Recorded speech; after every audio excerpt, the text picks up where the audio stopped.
I was one of those students who had more doodles in his notebooks than lecture notes, and my grades suffered since I was not paying much attention to the class. When I finally graduated with far from impressive grades, I decided to pursue my goal of becoming a comic illustrator. I leaned towards a niche with darker themes instead of the conventional mainstream. My artworks often revolved around paranormal entities of different kinds. I had a few materials independently published that only lingered in the market without much sales, and so I experimented in various styles to get noticed. I looked around the different works of foreign illustrators for a fresher take, and it was then when my interest leaned more towards Japanese manga. I focused on this particular section, which was much broader than I expected, and then I came across the incredibly bizarre works of a man named Sojiro Aiji. I followed and observed Aiji's works, including his non-translated mangas and unofficial releases. From his very first comic to the last, his themes were consistently disturbing in a very peculiar way. Accompanied by his remarkable artistic skills, his stories about ghosts and other paranormal entities were so surreal that the illustrations would linger inside your head after seeing them. I wanted my illustrations to have the same effect on the people who would see them, and so I studied every form, every shape, and every shade of his art style. However, my growth could only go so far if I was just a mere fan obsessing over the works of a remarkable man. So, aside from the vivid and dark imagination of Sojiro Aiji's arts, I also began to research more about the artist's character as a whole. Apparently, there wasn't that much to see about Sojiro-san's life behind his work. Despite of his popularity, people hardly knew anything about him. He rarely accepted any form of interviews, and the only one I was able to find was from an old article in a local tabloid that no longer exists from his hometown Kagoshima. The article described him as a very private man who lived on his own and showed no interest in having a family. Despite of his success, he was living in a vintage small house with a very frugal lifestyle. He felt obliged to accept their interview as a token of appreciation for the support he was getting, but he also showed a strong disinterest in the process and only answered the questions with very brief and concise responses. After the writing was published, the journalist said that she felt uncomfortable being inside Sojiro-san's home the entire time. Aside from the awkward silences between her and the artist, she described the entire experience as gloomy and depressing. The article also grew more controversial than it already was, since the journalist was found dead in his apartment a few days later. Because of the journalist's unprecedented passing, the old rumors about Sojiro Aiji's parents had also resurfaced for a while. Apparently, they were found hanging by their necks on the clothesline in their yard when he was just a child. It was assumed to be suicide since they found no evidence of a foul play. Ironically, suicidal deaths were also a common theme in Sojiro-san's works. The only major difference was the paranormal elements that accompanied his tragic stories.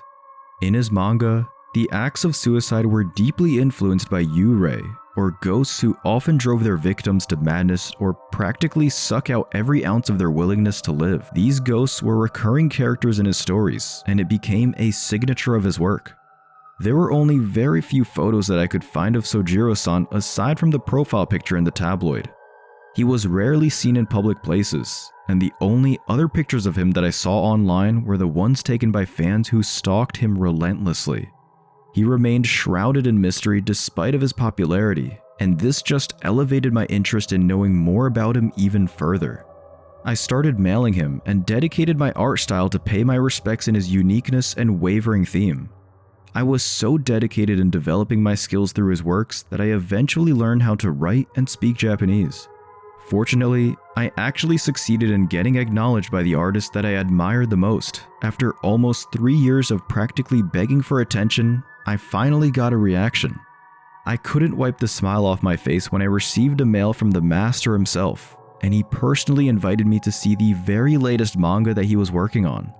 Apparently, it would also be his last. He mentioned that he would retire after it was released to the public, and he requested me to be there for some reason. It was rather odd for a prominent artist to invite a relatively nameless illustrator like me to see the process of his work.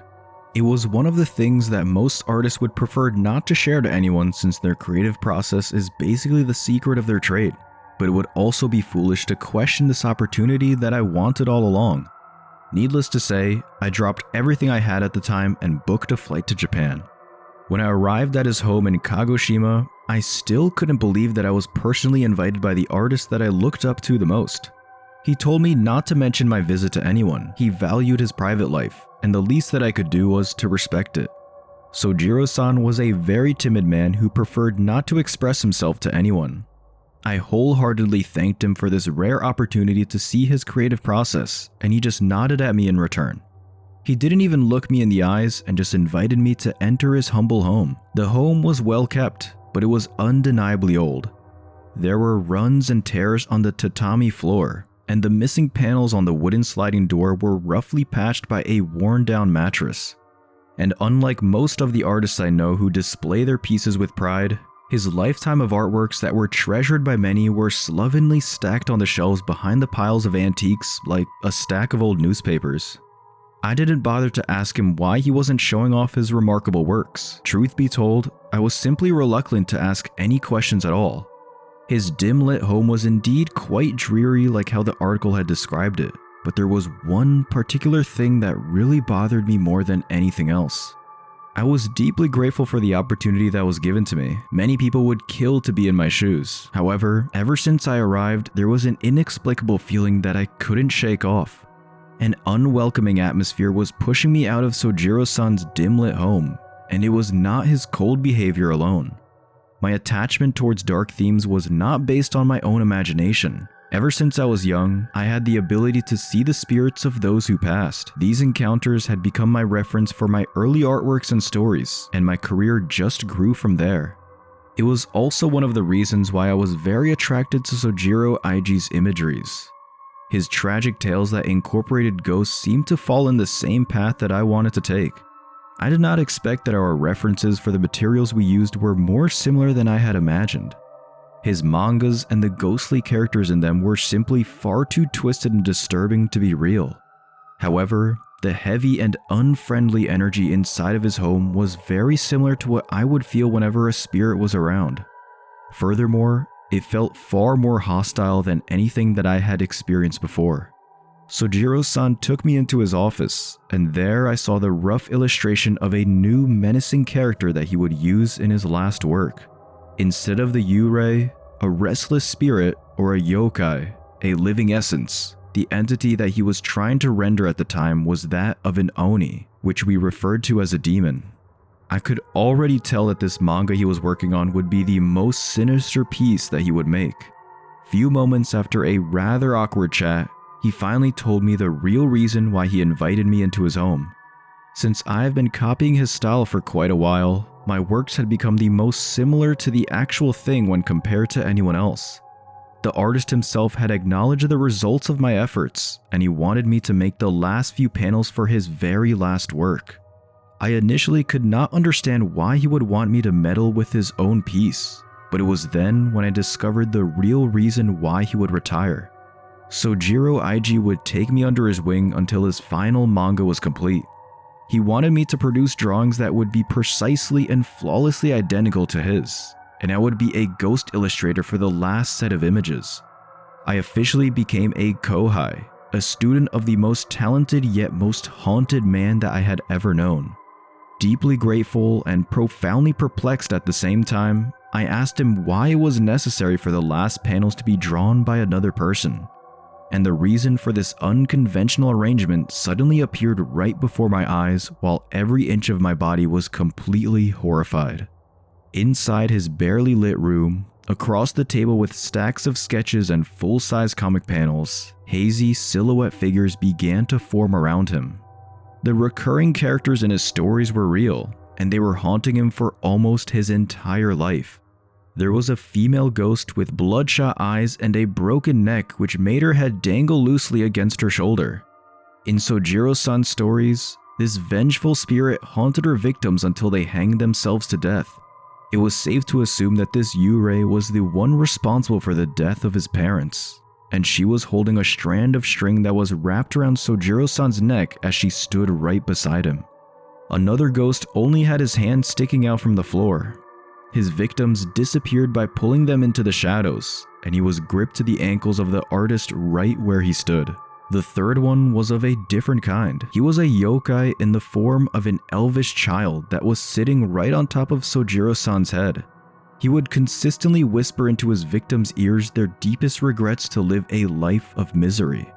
These three prominent characters often appeared in Sojiro Aiji's tragic stories, and it seemed that they were all trying to claim him.